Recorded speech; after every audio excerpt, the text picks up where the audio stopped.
Cut the music, drop the beat.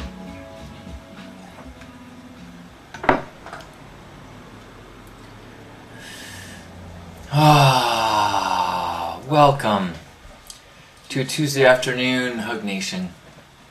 It is sunny here on the West Coast. It is 1 o'clock. Wherever you are, welcome. Welcome to this now. Welcome to this shared vibration. Welcome to this recalibration. Before we get too deep, let's just get present. In the now, nothing is lacking. In the now, all that exists is what is real, and our blessings, and our opportunities, and our potential, and the miracle of existence and consciousness. Thank you, universe, for all of our blessings. Help us to appreciate. Help us to wallow in all the goodness, roll around in the goodness, to pause, focus, take in the glorious people, moments, experiences, sensations, and then help us share that joy with the world. Amen. Welcome! I am so glad you're here. You know, I feel like the smile on my face betrays the tears of a clown. I've had a little bit of a rough week. And so I want to talk a little bit about observations that I went through as that was all kind of rushing through my heart and head. I'm going to grab my notes, pardon me.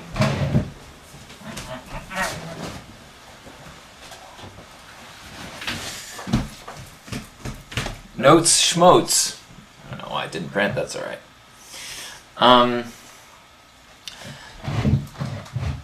So the topic of the day is giving is living.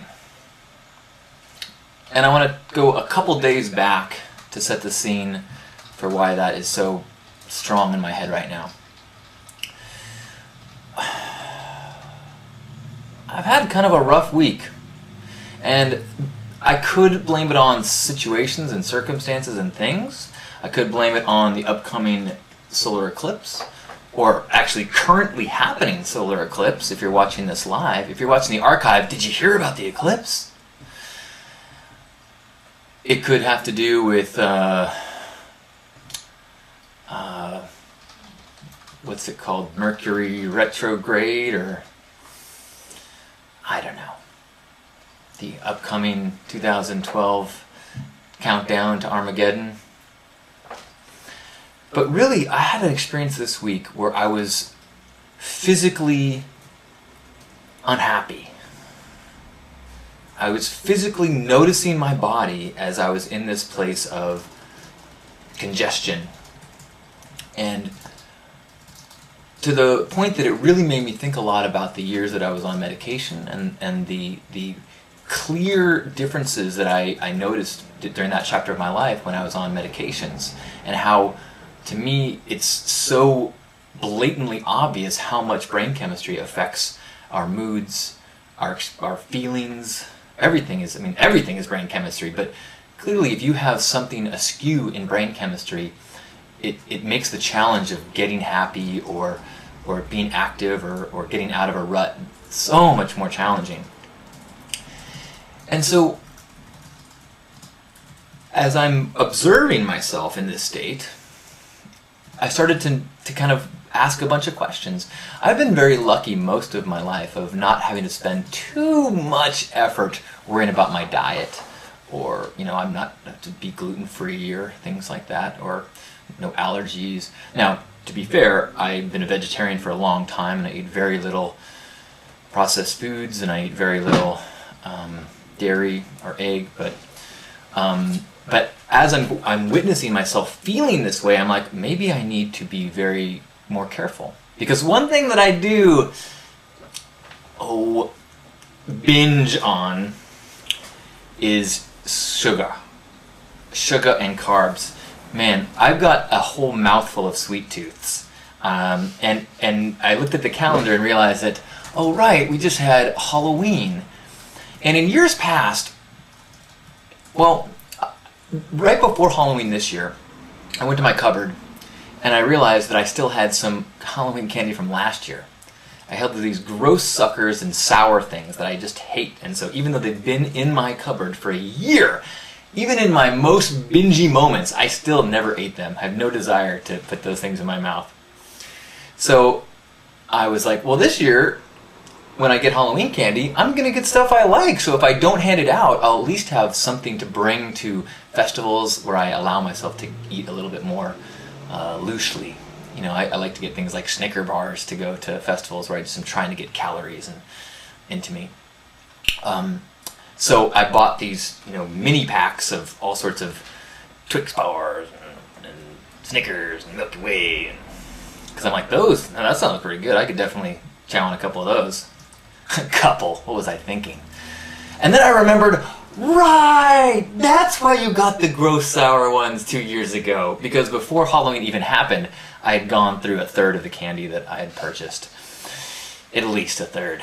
And so then I got some trick-or-treaters, but not enough to go through all the candy, even though I left a bowl out front. That was, anyone who has lost faith in humanity, I left a bowl of candy out in front of my house when I left to go dancing on Halloween night, and I came back to a bowl of candy. Okay, by morning there was just wrappers, but people did not take it all, which I thought at least some teenagers would just go to town. Anyway, over the next week, I visited a thought pattern that I've had through the years, and tell me if you've had this before, which is when you have something in your house that maybe isn't the healthiest, you think to yourself, eventually I'm going to eat this. The sooner it's eaten, the sooner I can just move on and no longer have this calories in my house. Because, I'm going to eat it at some point. Why not all of it right now? So, I had a few servings of candy that, I don't know how many of those, a mini one is so small it doesn't even count as a serving, right? So I kind of feel like it's like in Superman 3, like the decimal points when you just round down. So like a quarter candy bar plus a quarter candy bar, it's still, you round down to zero, round down to zero, round down to zero. So I can just keep eating, right? That's not how it works. Okay, so I got a little sick to my stomach, and I think what happened is I got a little sick to my head.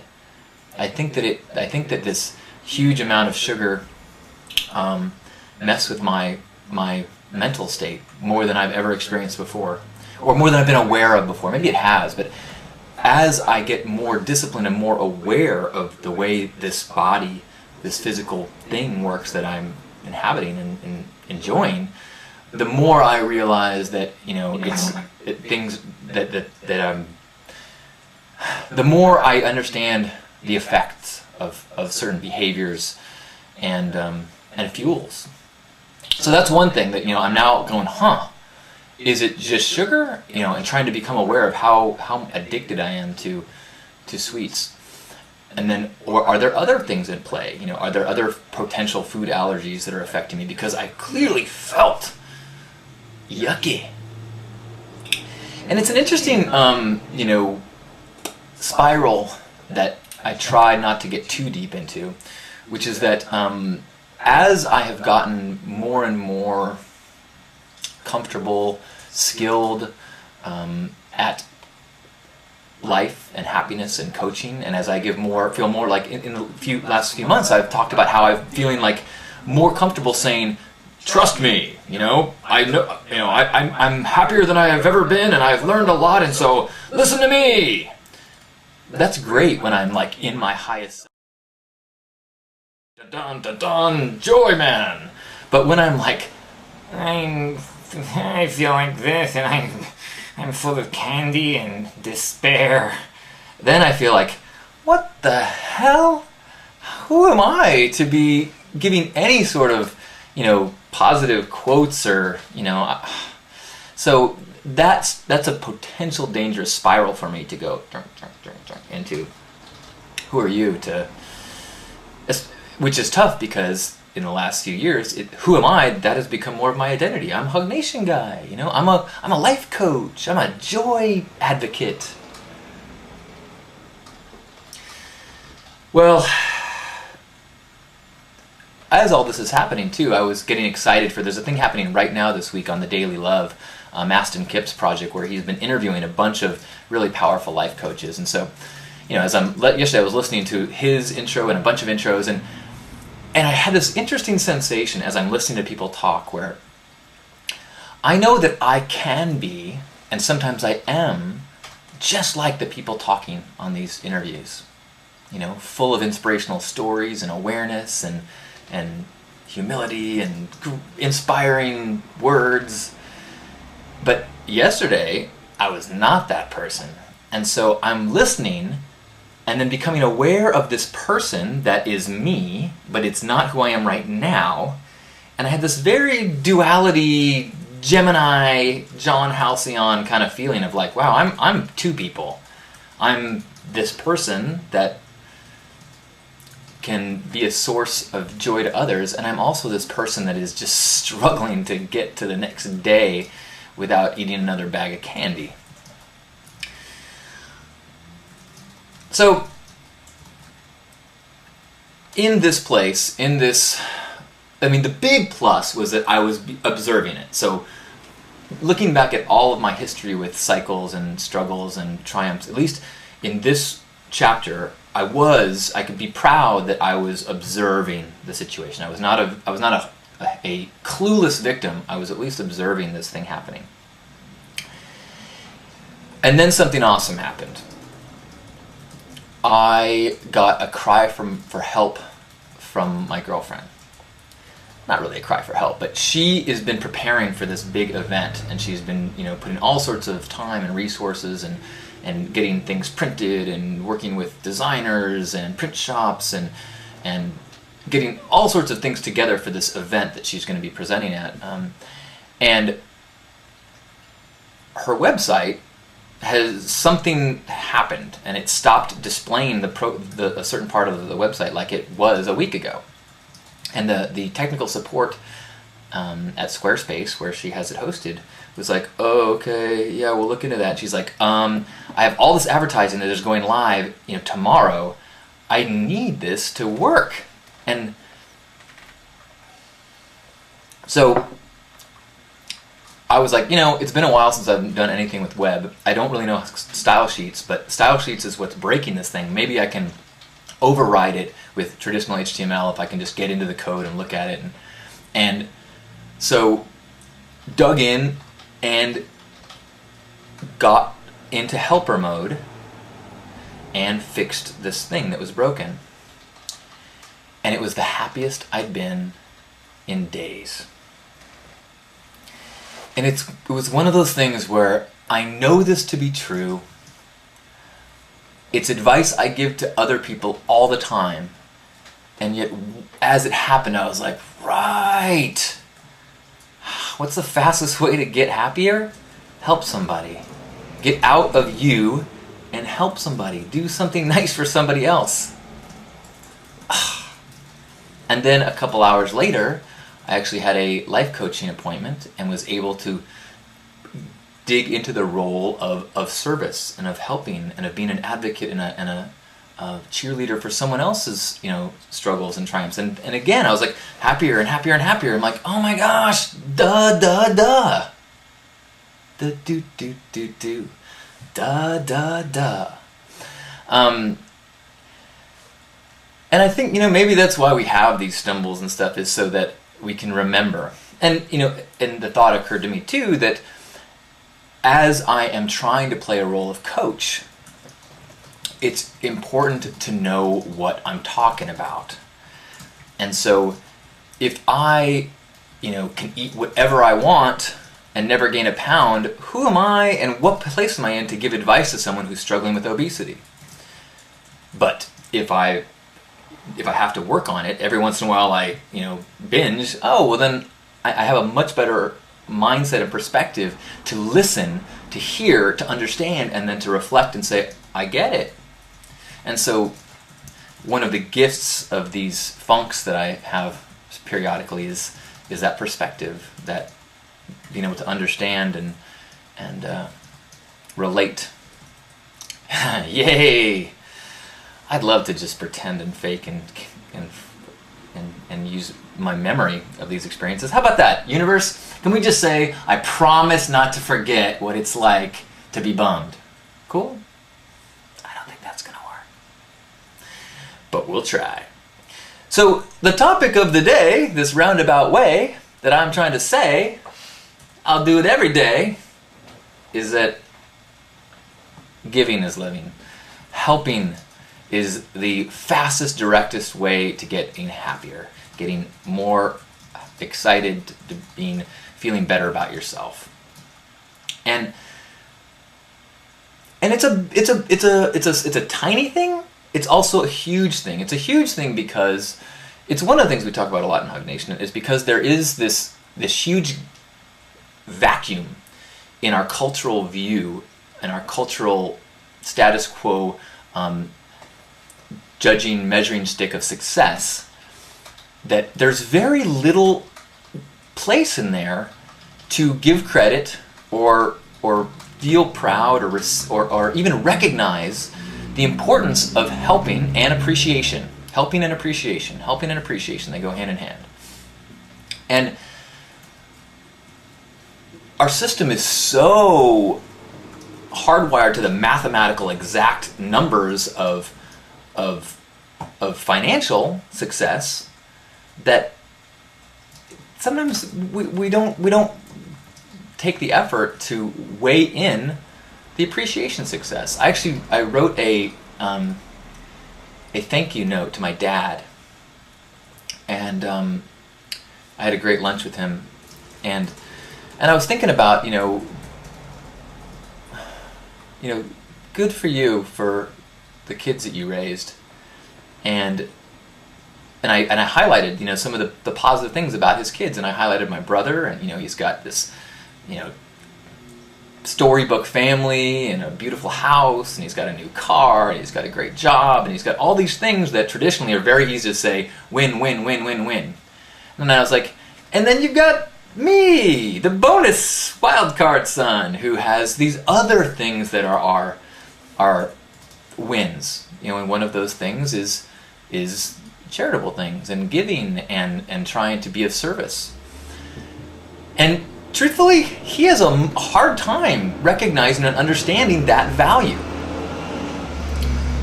And I think that even in writing this letter, it was a wake up of like, yeah, you know what? Culturally, we don't have a solid place for it, which is why we need to gather in things like this and remind each other, actually, that's a huge part of it. I was just talking with someone who quit their job, a job that they were really wanted and they really liked, because there was so little appreciation for the effort that they put in, and to them that was important, and they recognized that being appreciated, no amount of money will fill the well enough so that appreciation doesn't matter. Good thing to remember if you're a manager of any sort. The money is only part of it. People don't just work just for money. They also work for appreciation, to be recognized, to feel like you are helping and making a difference.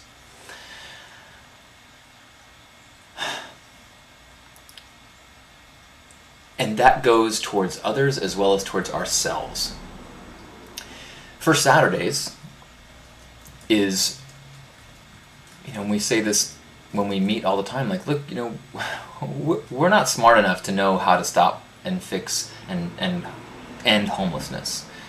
We don't have enough resources to rehabilitate somebody and bring them off the streets. Anything nice and good that we do for someone needy, yay, awesome. We hope that they feel good and they appreciate it. But really, what the real gift of this experience is to allow volunteers to put some fuel in that tank, that unused tank of giving an appreciation, and realize, oh my gosh, that feels great. Here I have been putting so much energy into all these traditional success measurements and success measuring sticks.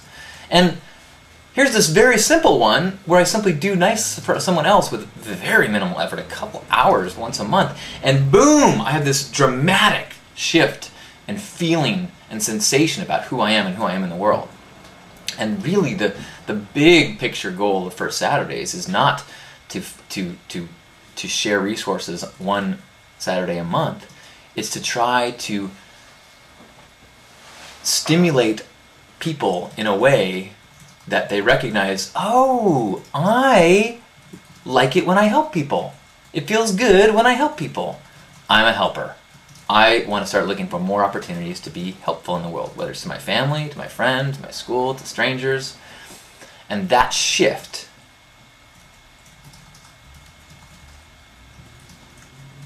makes massive differences. Because then you also have to start learning that, oh, I have to start tuning inside. I have to start listening and being conscious about my world around me, more so than the messaging that I'm getting from the media conglomerate that has an agenda that really is not about that at all.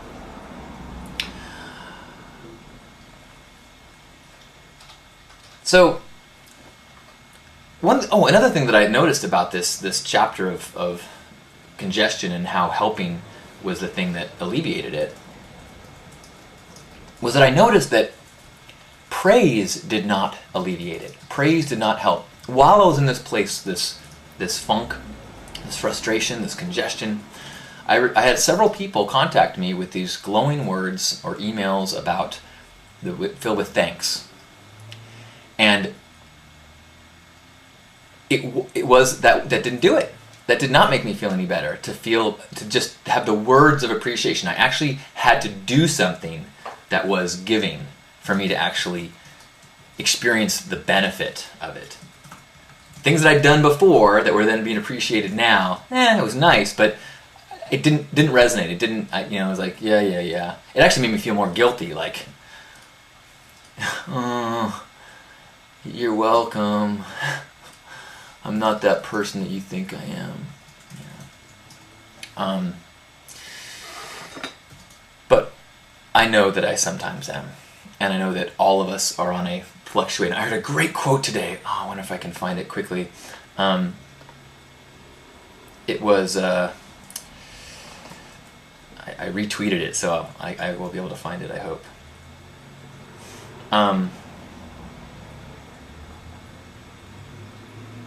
Maybe not. Well, it said basically that the reason why we are insecure is because we compare our backstage to other people's highlight reels.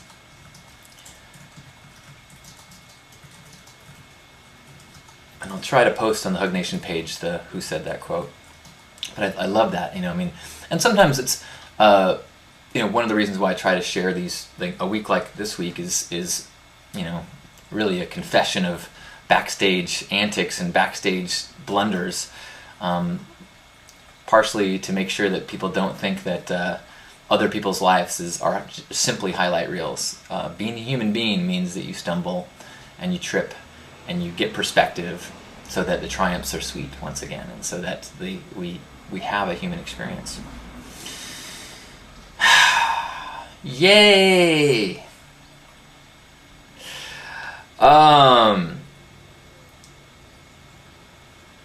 So, let's do this! Let's have ourselves a Hugnation hug and then ramble about in the chat room and see how we're feeling. And if you want to share the question of the week on the Hugnation Facebook page, it is, what's something that you do for others that makes you feel good? So maybe you're a parent, maybe you're a coach, maybe you're a volunteer, maybe it's something that when you notice something, anything that an example that you try to do in your life that does this thing that we're talking about, that gets you out of yourself, allows you to put your energy and efforts to help somebody else, and then notice that it actually makes you feel better. I talk about selfish service. And really, if you feel good by doing something for others, is it still, a kind and good act? Absolutely. It's crazy to think that you could actually ever do anything that was selfless, especially when you consider that we are all connected and we are all one, and your joy is my joy. But recognizing that, and recognizing that you deserve to feel good when you do things for other people, I think that's a nice little permission slip that we can give ourselves. So wherever you are, aha, Esther had the exact quote. The reason we struggle with insecurity is because we compare our behind the scenes with everyone else's highlight reel. Steve Furtick. Thank you, Steve Furtick. Wherever you are, grab yourself by the shoulders.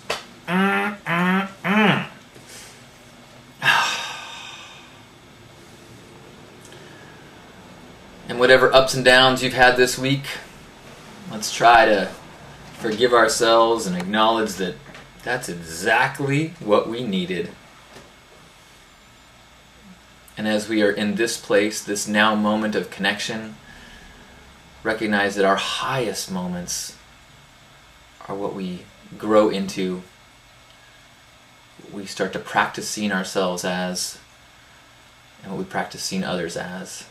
And this high watermark of self-observation, of selflessness, of giving, is all of our potential, is all of our highest selves. Not in a, oh, what a sacrificing saint way, but oh, what a person who's figured out the quickest, easiest way to be happy. Sometimes we forget it, but when we remember it, we have the same tools to do that as well. And so as we remind ourselves, as we remind one another, as we demonstrate and role model and walk the walk of taking care of ourselves, making ourselves joyful by any means necessary, we find that giving is a huge part of that. And so these arms grasping us are not just our arms, but the arms of everyone else on the planet, thanking us for our pursuit of joy, thanking us for spreading our vibration of happiness, of connection, of love.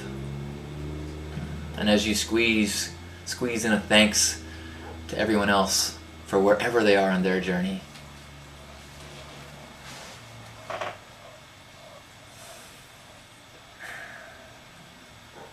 On behalf of Grandpa Caleb and all the Love Warriors, happy Hugnation. Thank you for who you are, who you're becoming, who you allow others to be.